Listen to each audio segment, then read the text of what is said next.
Hello everyone. So today we'll study fallopian tube, which is accessory ducts of female reproductive system.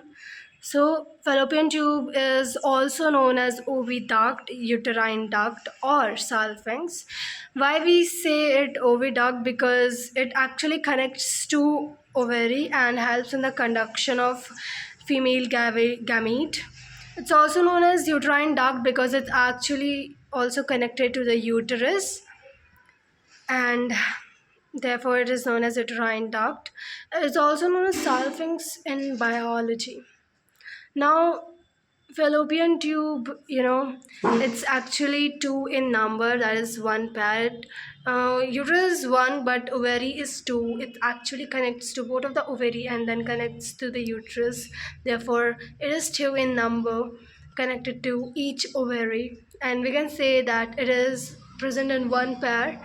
Each fallopian tube lengths about 10 to 12 centimeter long both sides. It's actually ciliated and muscular tube. Ciliated, what it helps. The main function of fallopian tube is the conduction of female gamete. Therefore, it is ciliated. We know that cilia cause unidirectional movement. So yeah, therefore the female gamete ovum comes what we have to do with the ovum, the secondary female and secondary oocyte female gamete, we have to conduct it from ovary to the uterus.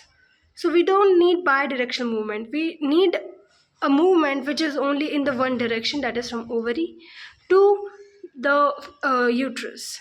So cilia is something which helps in unidirectional movement, therefore it is ciliated.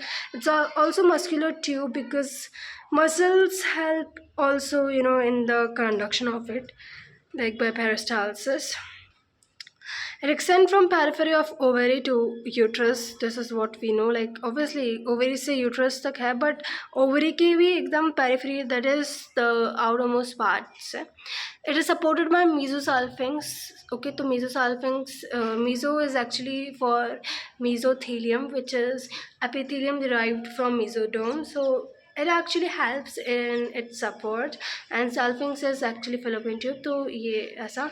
And it is developed from Mullerian duct, because we know that Mullerian duct helps in the secondary sexual organ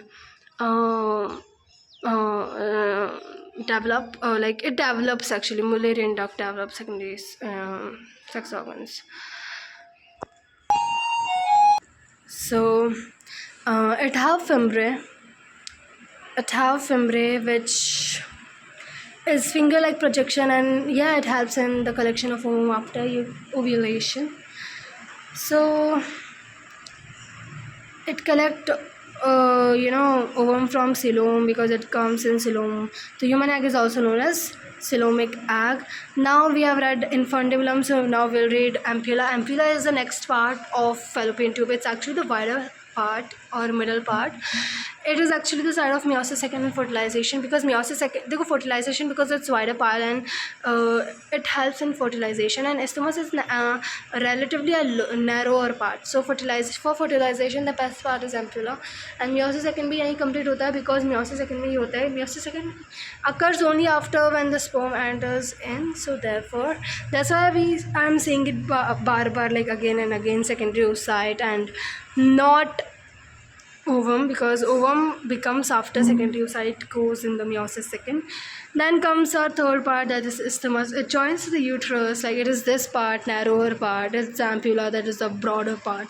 It is a straight narrow part. So these are the parts of fallopian tube. Now we'll study the walls of fallopian tube. So it's not in the sequence as I've written muscularis layer before and mesothelium layer after, but actually mesothelium is the outermost layer, muscularis layer is the middle layer, and mucosa is the innermost layer. So walls of fallopian tube is divided, like it consists of three parts. So walls of fallopian tube में सबसे बाहर वाली होती है mesothelium. You know what I have told you, that fallopian tube is supported by mesosalpinx, which actually is mesothelium. It is the epithelium which is derived from mesoderm. So therefore the walls of fallopian tube जो है it consists of mesothelium, which is the outermost peritoneal layer. Obviously it's outermost because support needs, obviously you know what, support protection हम कहाँ करते हैं, घर के बाहर या घर के अंदर? ऑब्वियसली घर के बाहर ताला लगाते हैं, ना कि घर के अंदर ताले को छुपा के रखते हैं, because we need a protection. Like हम वॉल्स का बनाते हैं, वॉल्स के अंदर रहते हैं, वॉल्स के बाहर रहते हैं, because we want protection. Therefore mesothelium layer is actually helps in the support protection, you know, of it. So therefore it's the outermost peritoneum layer, and yeah, it's the outermost layer of fallopian tube. Then comes the middle layer, that is the muscularis layer. It is consists of smooth muscle, and obviously it helps in generation of peristalsis. Muscles here are less developed as compared to in uterus, because obviously you know that uterus have a major contraction as compared to fallopian tube. So it do have, but uterus have a more developed muscles. Then comes the mucosa layer. It's the innermost layer. Obviously it consists of simple columnar ciliated epithelium. Cilia hai, so it helps in, you know, conduction of secondary oocyte in one direction. Also some non-ciliated cells are present, therefore it's mucosa. And that is gland. And why is gland required? It is required for the capacitation of sperm, so that it can remove the layer through a chromosome and can, you know, fertilize the egg. So these are the walls of fallopian tube. Now let's go on the function of fallopian tube. It helps in the conduction of ovum towards uterus. We all know it. It is the site of meiosis second completion. We all know this. And also we all know that here meiosis second completes, and then only, you know, ovum forms and then fertilization happen. Obviously it's fertilization side. It also capacitation side of sperm, which is done by gland and which is released by mucosa, which is the innermost layer of fallopian tube. And one more term is there, I have written it, yes, there, salpingectomy. You know what salpinx is? It's actually fallopian tube. Tommy is actually, you know, we use it for surgical removal. So salpingectomy means surgical removal of fallopian tube whenever required, you know. I'm not talking about tubectomy. I'm talking about salpingectomy, where surgical, like fallopian tube is removed, maybe due to some tumor or anything, infection. This is how fallopian tubes look. And thank you everyone for this.